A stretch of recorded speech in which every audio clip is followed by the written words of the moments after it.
Hello and welcome to my little allotment.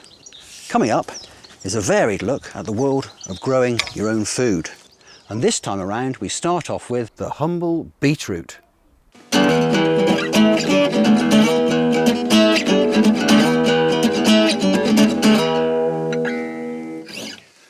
Few people know that in the early 70s, rock god Lemmy, whilst touring with Hawkwind, lived almost exclusively off a diet of pickled beetroots.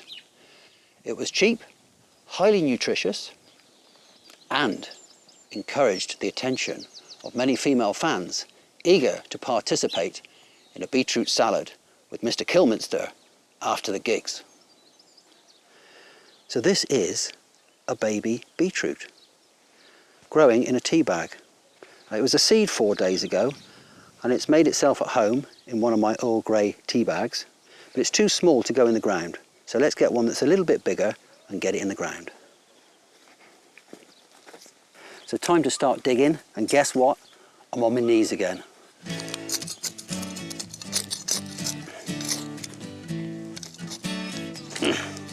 This is a really nice bit of the allotment. The soil here is really soft.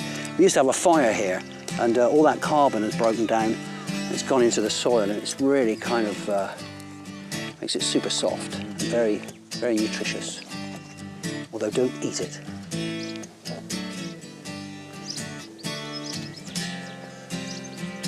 Pretty much everything I put in the ground here can do with a little soft bed to go in. So let's get some of this compost in before our little beetroot settles down for the night. That's the compost done. Time to put these little beetroots in. There's quite a lot of heavy work to be done on an allotment, but got to be really gentle with some of the things as well. So this is a really small part of the allotment. I mean, it's a luxury having all this space, but it's a luxury having a garden, but a small part of it can produce loads of vegetables. So that's the first one in. Let's move on to number 2.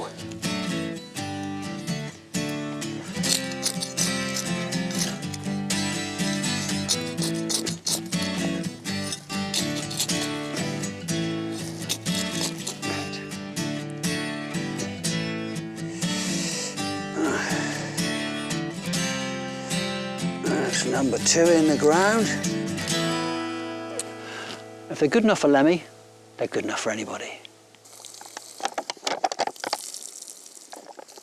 Beetroots, just dig them up, eat them, they're lovely.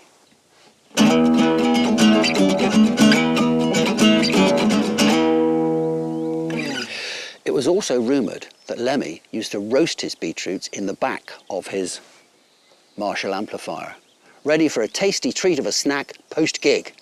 So get your ace of spades, let's go plant some beetroot.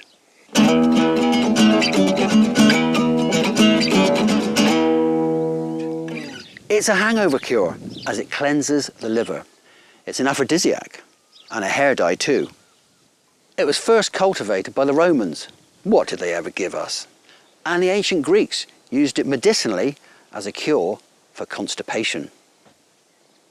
Beetroots were used by the MCC as early cricket balls. Can you believe that?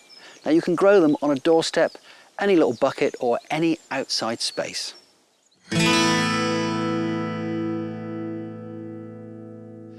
So I'm really lucky to have an allotment. I mean, it's a good sized allotment. I'm super lucky to have this, but you don't need an allotment this size to be growing your own vegetables. You could do it on a doorstep, on a windowsill, a small grow bag, you know, and the difference between vegetables that you grow yourself and stuff you get from the shops, you'll really notice the difference. They taste really nice and it's such a satisfying thing to do in a small space. A recycle bin, you can use a recycle bin to grow potatoes or onions or beetroots, you know.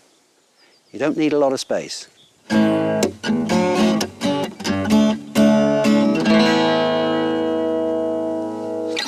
Time now to ask the rock gardener. Keith in Richmond is having a problem with his tomatoes. The leaves are going black and they're wilting. I'm sorry mate, you've got blight. It's an airborne disease, so it could well have come over the fence from your neighbour Mr. Jagger's greenhouse. My advice? Crop your tomatoes now and make some green tomato chutney with them. Delicious.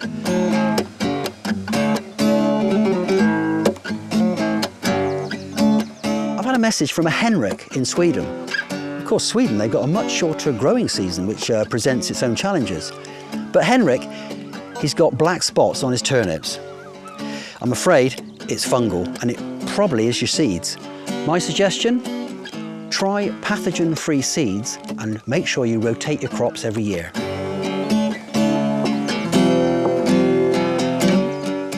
I've had a text from Jeff in East Grinstead. Now he's getting kinks in his hose all day and all of the night. Now Jeff, you've bought cheap. If you buy cheap, you buy twice. Now my advice, invest in a good quality hose with a multi-spray nozzle. That way, your delicate little seedlings will enjoy a gentle misting, and the more hardy guys will get a good old squirt. Well, that's it. I hope you've enjoyed this and possibly learned something along the way. And as for the little rock star stories, well, they could be true, or not, but you'd love them to be true, wouldn't you? So until next time, enjoy your gardening. And here's how to get in touch with me, the Rock Gardener.